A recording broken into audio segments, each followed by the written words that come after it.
नमस्कार साथियों, आज आपके लिए मैंने कुछ प्रश्न लेकर आया हूं जो पेडागॉजी के हैं, जो पिछली एमपी टेट की परीक्षाओं में पूछे गए हैं।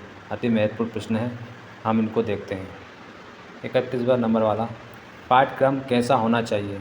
ए छात्र केंद्रित, बी विद्यालय केंद्रित, सी शिक्षक केंद्रित और डी समाज केंद्रित। तो इसका सही जवाब है ए छात्र केंद्रित। अगला प्रश्न देखेंगे हम, सुनना कौशल के बारे में कौन सा कथन उचित नहीं है?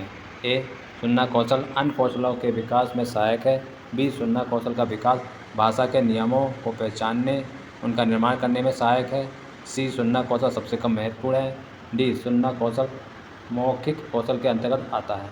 तो इसका सही जवाब होगा सी सुनना कौशल सबसे कम महत्वपूर्ण है। अगला प्रश्न देखेंगे हम,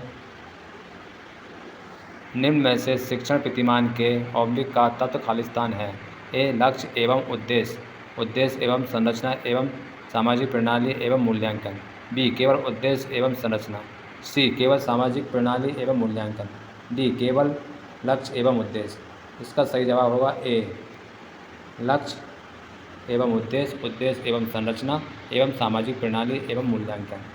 ठीक है, अगला प्रश्न हम देखेंगे, देखो और लिखो शिक्षण विधि प्रयुक्त करते हैं? ए निबंध रचना में, बी मौखिक रचना में, सी शुद्ध अभिव्यक्ति में और डी दिए गए सभी विकल्पों में।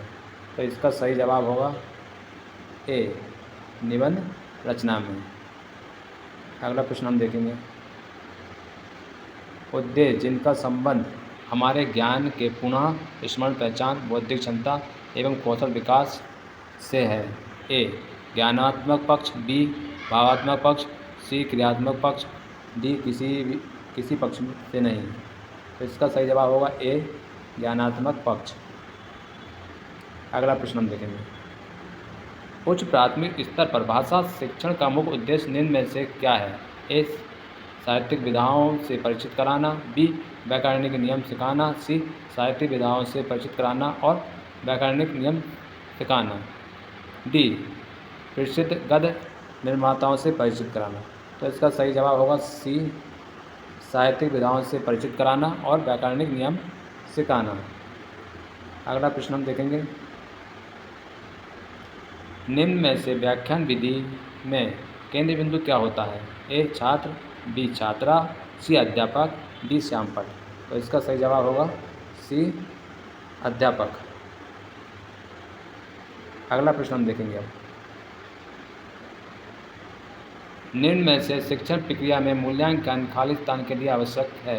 ए शिक्षण कार्यों में सुधार के लिए, बी छात्रों की उपलब्धि का स्तर जानने के लिए, सी पाठ्यक्रम में सुधार के लिए, डी शिक्षण कार्य में सुधार छात्रों की उपलब्धि का स्तर जानने एवं पाठ्यक्रम में सुधार के लिए।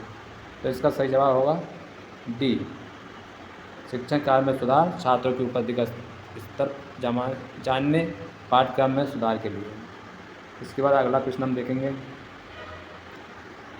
जब भाषा के अंतर्गत इसके कई अलग अलग रूप विकसित हो जाते हैं तो उन्हें खालिस्तान कहते हैं? ए अपभाषा, बी मातृभाषा, सी बोली और डी प्रादेशिक भाषा।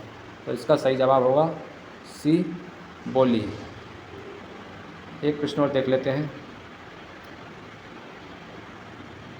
6 वर्षीय तुलिका बातचीत करते समय कभी कभी अपनी मातृभाषा के शब्दों का प्रयोग करती है, वह किस ओर संकेत करता है? ए वह भाषा सीखने की प्रक्रिया में है, बी उसे केवल अपनी भाषा ही पसंद है, सी तुलिका को भाषा की बिल्कुल जानकारी नहीं है, डी उसका शब्द भंडार बहुत कम है। तो इसका सही जवाब होगा ए वो भाषा सीखने की प्रक्रिया में है। धन्यवाद साथियों, आपको इसी प्रकार की वीडियो और आगे मिलती रहेगी।